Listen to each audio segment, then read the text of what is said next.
কি বলতো, তোদের ব্যাপারটা কি বলতো? এমনি এলাম তোর কাছে। না, কিছু তো একটা ব্যাপার আছে, তোরা তো এমনি এমনি ব্যাপার বল বল বল বল বলে ফেল বলে ফেল। ব্যাপারটা হচ্ছে সামনে তো ঈদ আছে, তো 500 টাকা দিয়ে ভাই ঈদে জামা কিনবো। কি জামা কিনবি? আমি চুড়িদার কিনবো। আর তুই কি কিনবি? পাঞ্জাবি কিনো পাঞ্জাবি। আর তুই কি কিনবি? আমি না একটা 3 পিস কিনবো। কিন্তু আমার কাছে তো এখন টাকা নেই। দে না ভাই প্লিজ। দাঁড়া দাঁড়া দাঁড়া দাঁড়া দাঁড়া, ঠিক আছে ঠিক আছে।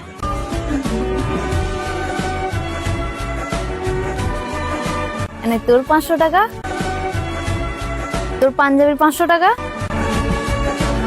আর তোর 500 টাকা।